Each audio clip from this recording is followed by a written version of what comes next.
Access denied.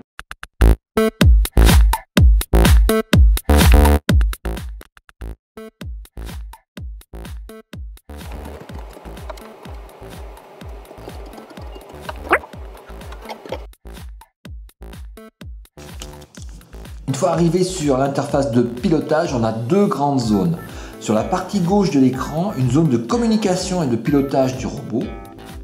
Tandis que sur la droite, on a une zone avec les options de mon robot. Détaillons la zone à gauche. L'image principale, la grande image, vient de la caméra de mon robot. Tout ce qui passe devant mon robot m'est retransmis. Et je visualise dans cet écran. En dessous, j'ai trois petites zones. À gauche, mon image à moi.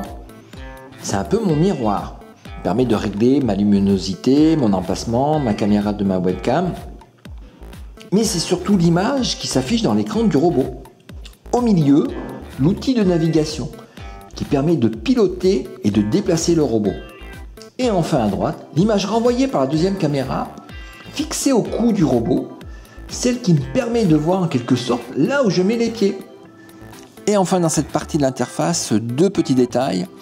En haut à droite, un petit niveau sonore indiquant le volume de votre micro. Alors il faut faire attention, s'il est mal réglé, ça sera trop fort, hein. Le robot va parler trop fort. Et donc on peut déranger dans la salle où le robot sera présent. Et autre chose, s'il est saturé, s'il tape en haut, le compteur, le son sera saturé, on vous entendra mal. Et en bas, ce petit bouton, levez les doigts, qui permet de vous faire remarquer dans la salle sans faire de bruit, en faisant clignoter des yeux votre robot. Alors, revenons à la partie droite de l'écran. La partie droite de l'écran se découpe elle aussi en deux parties, deux sous-parties. En haut, une zone de discussion. Vous avez un petit souci sur le robot, vous voulez poser une question, vous pouvez poser sur cette zone de discussion. Ça c'est la partie du haut. La partie du bas, une partie de paramétrage plus technique. Se poser le robot, on active la béquille.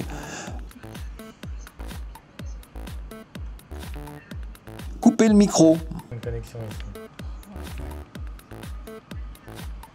Éteindre la caméra. Faire varier la vitesse de son robot. Changer le volume sonore. Un petit voyant pour le niveau de la batterie, pour savoir si vous pouvez encore suivre ce qui se passe à distance. On peut changer la résolution de votre caméra, hein. Si vous n'avez pas beaucoup de débit, soit à un moment le débit internet est moins bon, on peut se mettre en SD, s'il est meilleur en HD.